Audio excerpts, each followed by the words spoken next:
Assalamualaikum warahmatullahi wabarakatuh. Perkenalkan, nama saya Nifki Laila Zahida dengan nomor induk mahasiswa 20144600288 dari kelas A220. Di sini saya akan membuat video pembelajaran untuk memenuhi tugas akhir mata kuliah pembelajaran IPA SSD. Selamat menyaksikan. Baik, Assalamualaikum warahmatullahi wabarakatuh. Bagaimana kabar kalian pada hari ini? Sebelum kita memulai belajar, alangkah lebih baiknya kita berdoa dulu menurut kepercayaan kita masing-masing. Berdoa dimulai. Berdoa selesai? Ya, ada yang nggak berangkat hari ini? Berangkat semua, alhamdulillah. Baik, hari ini kita akan belajar mengenai mata pelajaran ilmu pengetahuan sosial, yaitu tema 4 subtema 1 mengenai jenis-jenis pekerjaan. Sebelum kita mulai, Bu Guru akan menyampaikan tujuan pembelajaran kita pada hari ini. Yaitu tujuan yang pertama, yaitu peserta didik mampu membandingkan jenis pekerjaan sesuai tempat tinggalnya. Yang kedua, peserta didik mampu melaporkan jenis pekerjaan berdasarkan tempat tinggal penduduk dalam bentuk tulisan. Dan yang ketiga, setelah berdiskusi, peserta didik mampu menuliskan contoh kegiatan yang dapat menjaga keseimbangan dan kelestarian sumber daya alam dengan lengkap. Sudah siap belajar pada hari ini? Kalau sudah siap, silahkan buka bukunya ya. Baik, setelah kita buka buku, ada yang melihat itu ada gambar apa di buku? Gambar profesi ya, profesi bertani. Ada yang tahu itu bertani apa? Bertani teh. Berarti petani teh itu merupakan suatu pekerjaan. Nah, ada yang tahu nggak jenis pekerjaan itu ada berapa? Ada yang tahu? Ya, jenis pekerjaan itu dibagi menjadi dua, yaitu berdasarkan hasilnya. Itu pekerjaan yang menghasilkan barang dan pekerjaan yang menghasilkan jasa. Contohnya yang pertama adalah jenis pekerjaan yang menghasilkan barang berdasarkan tempat tinggalnya. Ya, jenis pekerjaan di dataran tinggi. Siapa yang tinggal di dataran tinggi? Contohnya apa? Pekerjaan yang ada di dataran tinggi, yaitu yang kalian tadi lihat gambarnya, berkebun teh. Dataran tinggi contohnya di Jawa Barat itu banyak dimanfaatkan untuk perkebunan teh. Pertanian umbi-umbian seperti kentang juga banyak dibudidayakan di dataran tinggi, yaitu di mana? Di Dieng, Jawa Tengah. Dataran tinggi juga dimanfaatkan untuk pertanian sayur-sayuran. Misalnya apa? Misalnya wortel, kentang, dan lain-lainnya. Tanaman lain yang dibudidayakan di dataran tinggi adalah tembakau dan kopi. Selain dimanfaatkan untuk pertanian dan perkebunan, dataran tinggi juga dimanfaatkan untuk tempat peristirahatan. Dan yang kedua yaitu jenis pekerjaan yang ada di dataran rendah. Contohnya bertani padi. Siapa yang cita-citanya menjadi petani padi? Ya, baik. Dataran rendah itu merupakan wilayah yang berada di antara 0 sampai 200 meter di atas permukaan laut. Dataran rendah banyak dimanfaatkan sebagai lahan pertanian dan perkebunan.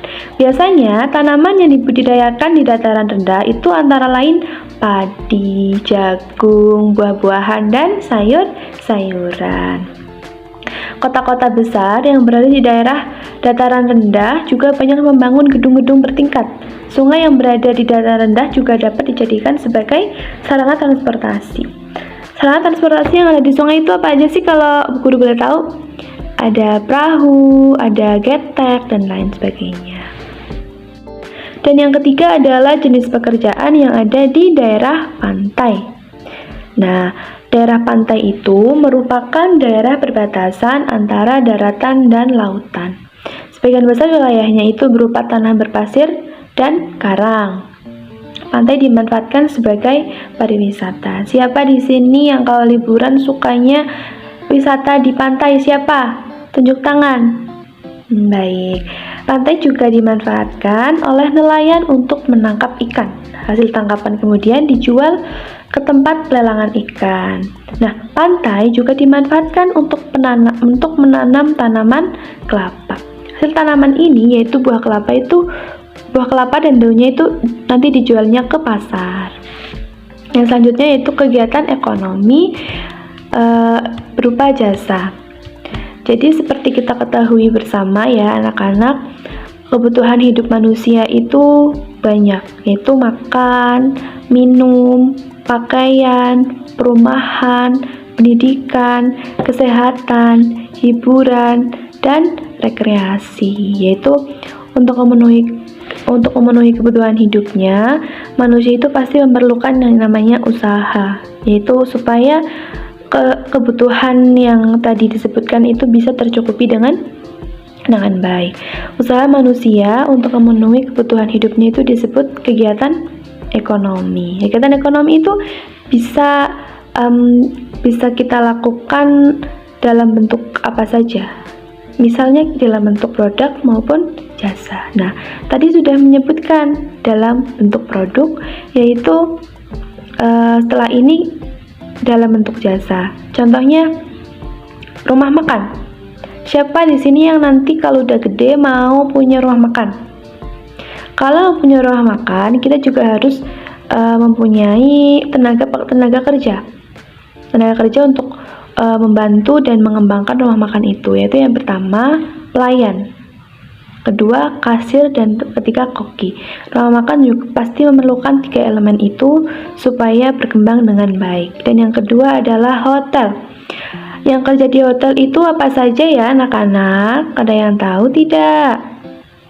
Yaitu yang pertama resepsionis, petugas kamar, pelayan, kasir, koki, satpam, petugas kebersihan, dan petugas parkir.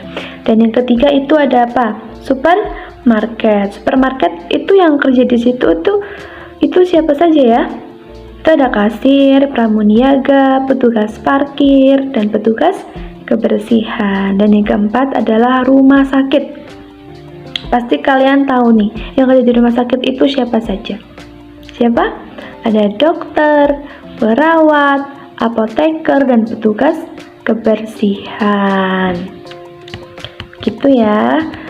Nah, selanjutnya itu kita mau belajar mengenai kegiatan ekonomi di daerah perkotaan dan pedesaan.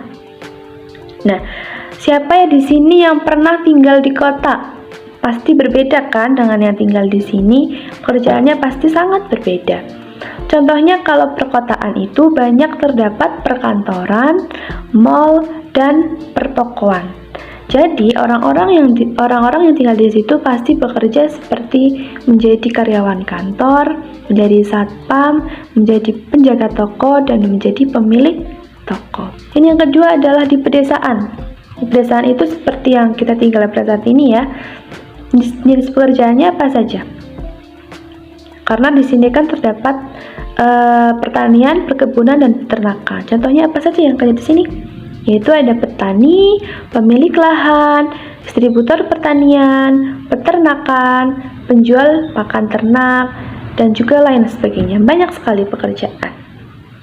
Nah, setelah kita belajar bersama-sama, sekarang Bu Guru minta siapa yang mau maju ke depan untuk menjelaskan jenis pekerjaan yang ada di pedesaan. Setelah itu, jelaskan jenis pekerjaan yang ada di lingkungan perkotaan. Untuk jawabannya, kalian boleh berdiskusi dengan teman sebangku kalian. Setelah itu, hasil diskusi kalian ditulis di selembar kertas lalu dikumpulkan ke Bu Guru. Baik, diskusi sudah selesai, sudah ada yang maju ke depan, sudah ada yang berani menjawab, dan hasilnya keren. Bu Guru beri apresiasi untuk kalian yang mau berdiskusi dan mau menjawab pertanyaan dari Ibu. Untuk itu kita beri kesimpulan bersama-sama ya, bahwa pekerjaan itu banyak sekali. Entah itu pekerjaan yang menghasilkan jasa maupun menghasilkan barang, itu semua pekerjaan baik. Kalian bisa mencita-citakan pekerjaan apapun selagi itu baik. Baik, untuk mengakhiri pembelajaran kita pada hari ini, maka kita tutup pembelajaran hari ini dengan doa bersama. Yaitu Ibu pimpin doanya. Berdoa dimulai. Berdoa selesai. Setelah ini kalian boleh langsung pulang, nggak boleh jalan-jalan, langsung pulang aja. Kalian harus tetap belajar di rumah, belajar yang giat, dan selalu berangkat tepat waktu. Terima kasih. Wassalamualaikum warahmatullahi wabarakatuh.